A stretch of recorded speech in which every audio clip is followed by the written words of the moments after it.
Hey guys, welcome back to the channel. I am really excited right now. We're actually taking a break from the 4L80 build. I'm still kind of in the middle of that, but I just got a call from a viewer. He lives about an hour and a half north of me, and he has a donor vehicle that he just picked up, and he's stripped it down. He's removed the parts that he needs from it, and he basically said I could take whatever I wanted from the rest of the truck. So that's what we're doing today. I got a truck bed full of tools. I got everything that I need, and both of my 2000 Chevy Silverados are going to get a major upgrade. One of them, the interior, and the other one, some parts in the drivetrain. And you'll probably guess when you see the vehicle that we're working on what exact parts we're getting, but I want to kind of leave a little bit of a surprise till we get there. So we're headed north. We're in the AT4. Like I said, got a bunch of tools with us, and we're gonna go get some parts. And this is actually my favorite thing to do. This is not like a junkyard trip per se, but I love going to junkyards. I love pulling parts off of old vehicles that don't need them anymore, and I'm really excited.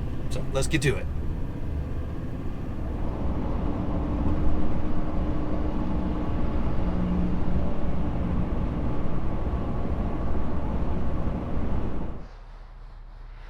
Alrighty, so we got about an hour and a half drive under our belt, not that bad, and I am standing right in front of the donor vehicle that's going to give a lot of cool parts to both the UglyTruck and the Stepside project. Now, I do owe a really big thanks to Cole for giving me the chance to come up here and basically take whatever I want from this vehicle, or whatever is left, and there's some really cool parts.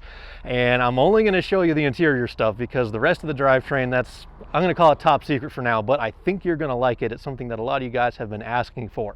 The donor vehicle, though, it is this, a 2001 GMC Yukon Denali. It's just a basic SUV, and the reason why Cole bought this is because of the engine that was under the hood. He wanted the 6-liter. This was an LQ4, and as you can see, there's some other parts missing from the drivetrain that we are going to probably end up using.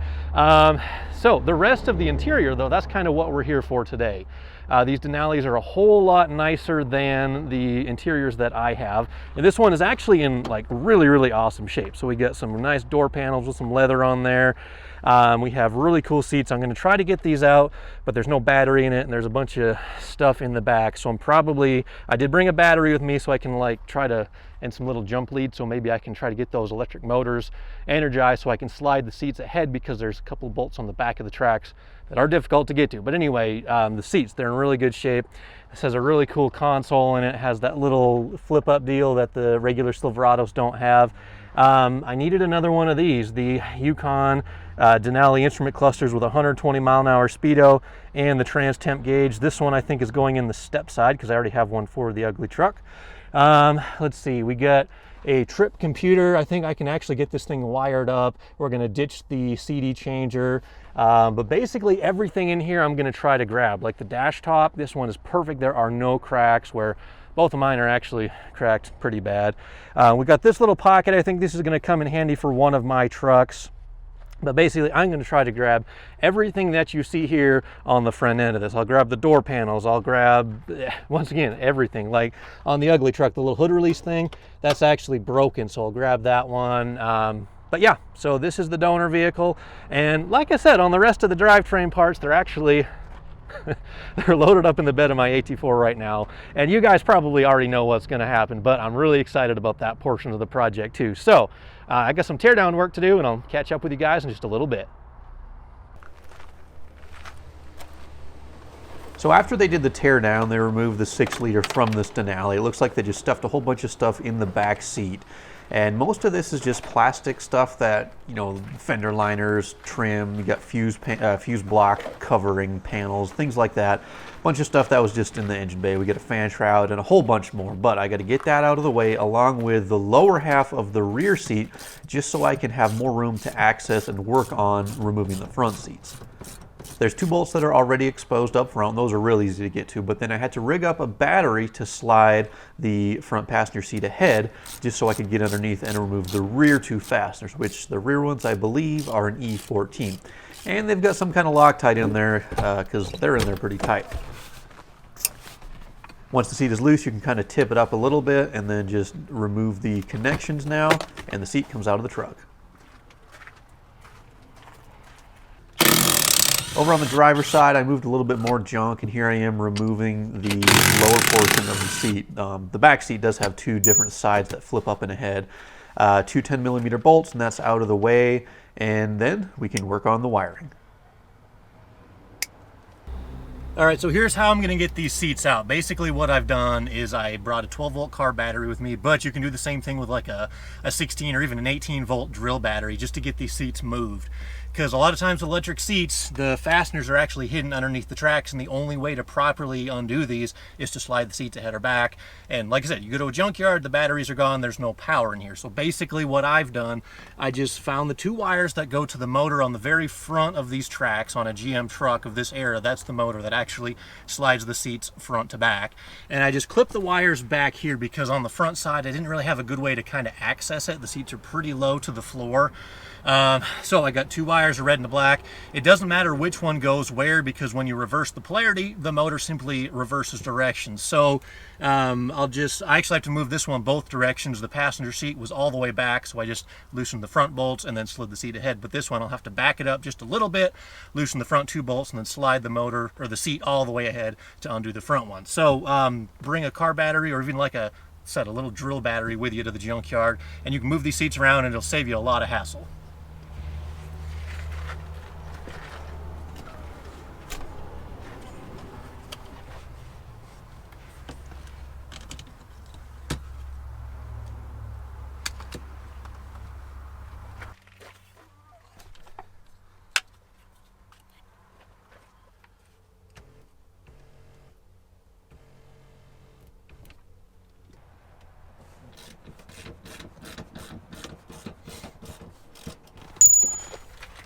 All right, got the front bolts out.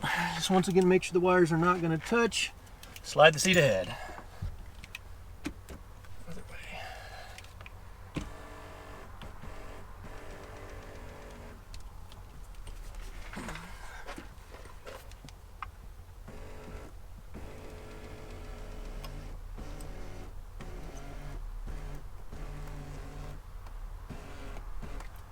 Just like that.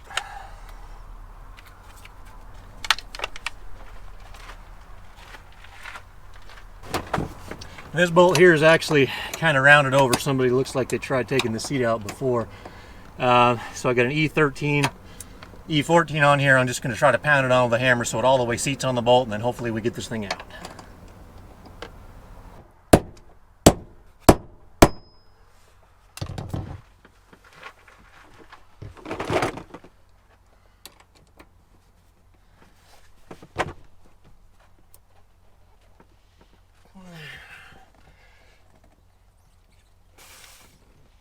Yield bolt. That's right. Just gonna tell it who's boss.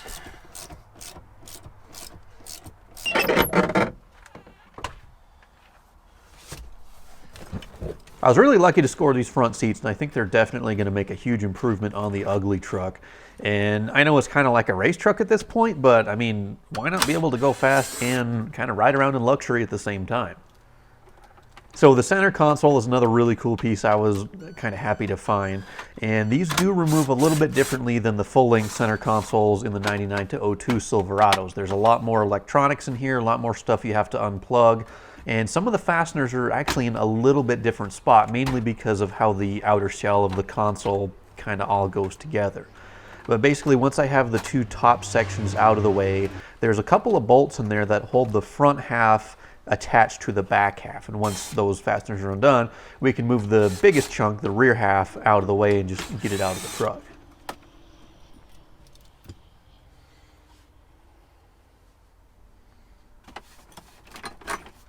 Just kind of double checking here to make sure I've got everything out of the way, because there was a pretty big wiring harness that runs through this console, and there's I think 3 or 4 big plugs that I had to undo.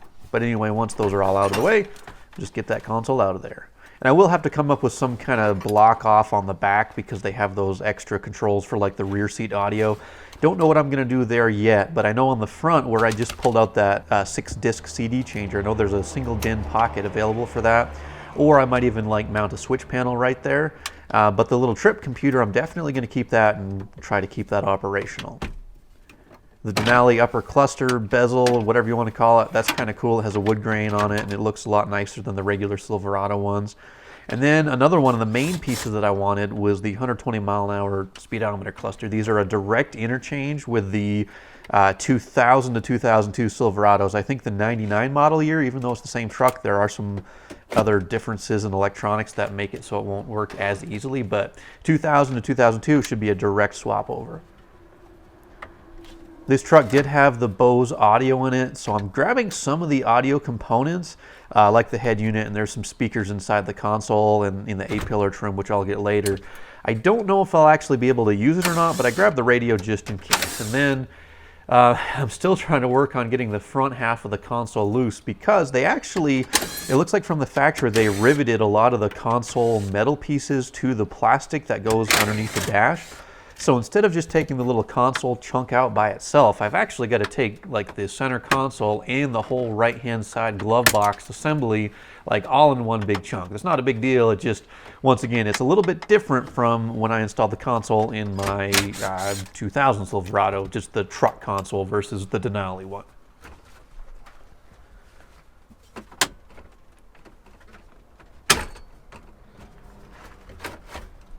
And I'm always nervous just kind of pulling and tugging on stuff, but those clips that GM uses, seems like it's 50-50. Sometimes they'll just slide out like they're supposed to, and other times they'll break. But if you just remember to grab the pieces, you can always epoxy them back onto the plastic later on.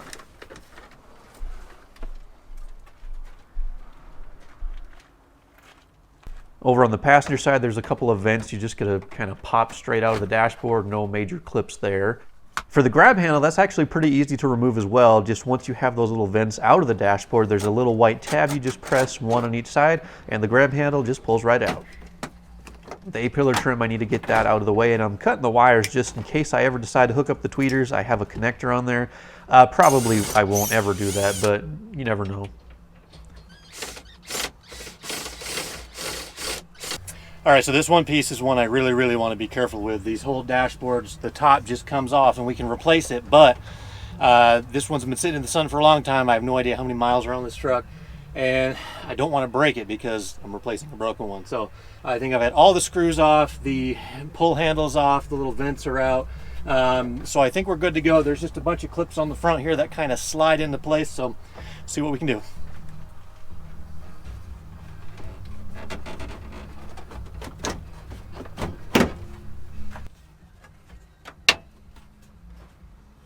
Two screws on this side.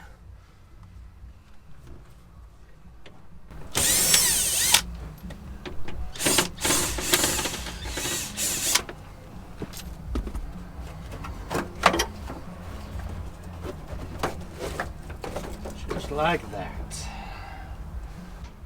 Now, some time ago I showed you guys how to replace the ambient light sensor on the dashboard. Obviously this would be a lot easier just to be able to lift the dashboard up and replace it, but that's all right. It's easy to access through the radio as well. So here we have, this one actually has two light sensors. Maybe something different on these Denalis, but look at this. One dashboard, no cracks, beautiful. This right here was worth the trip.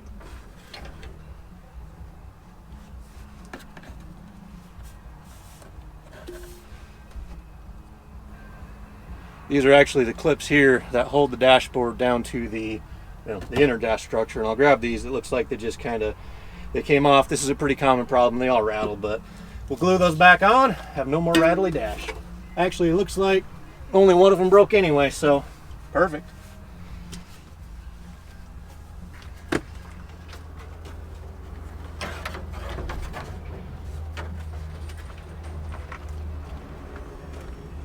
So we're kind of in the home stretch from here. The next thing I'm going to grab is the overhead console. Now this is a shorter one. They made full-length consoles and short ones. And this one actually has the built-in garage door openers. They call it Home Link. That's GM's name for it. But this should be an easy thing to wire into one of my trucks, and I think that feature is actually going into the step side. And then from there, I'm just going to finish things up by grabbing the door panels. Now, the bad thing is I can't actually use the the wood grain panels that have the power window switches in them. Well, I could use the passenger side, but on the driver's side it has the 4 switches where, because I have an extended cab truck, it only has 2 switches on it. So I'll probably have to use my switches in these Denali door panels, but it has the nice embroidery on there. It says Denali, and then I guess it has the little seat heater buttons as well. I probably won't hook those up, but at least it has a button in there I could maybe do something with. Also not shown here, I did actually remove the airbag in the passenger side of the dash and a few light switches and odds and ends on the driver's side, but this is kind of what it looks like when she's all stripped down. I did not grab the HVAC controls because that would involve basically switching out the entire heater box and wiring harness for the entire truck, and I just didn't really want to go that deep.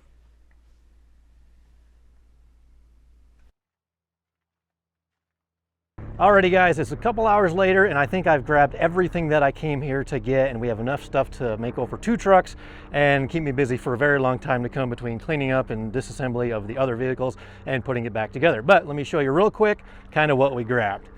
First of all, we got a radiator. This is a 34-inch wide one, and that'll actually help me do electric fans on the step side. We've got a completely uncracked dash top, so that's really awesome. I'm gonna have to try to pack that away so we don't get it cracked. The 2-piece center console, that was kind of a bear to get out, but we got it. It has this little cool trip computer in it, and I'm pretty sure I can wire that up, so that's awesome. I grabbed the radio, probably can't use that, but some of the lights are out on mine. Grab the disc changer, we'll replace that with a pocket airbag just in case. Then just about every other miscellaneous piece of trim in case the colors are just a little bit off. We grabbed both door panels, we grabbed the seat, there's a pair of them. Some of the important stuff to me, we got the 120 mile an hour speedometer cluster. We've got this little pocket, like I said, that's going to come in handy. We've got this little dash surround, a few odds and ends up there, not too important. We grabbed this overhead thing with the home link, so we got the garage door buttons that we can put in. The step side was missing this little jack packet with a little special wing nut on it, so I grabbed one of those. A couple of CV axles for something, and then finally the opposite seat, and we grabbed a full set of floor mats. The only thing I will say about these seats is I probably got to put some foam in there because this one is definitely a little squished, but the leather is untorn and untouched. So really happy. Once again, thanks to Cole for all this stuff because this was awesome. I love just coming up to tear stuff apart and find parts that we can reuse or reuse over again. So now I've got to just load everything up and we'll hit the road.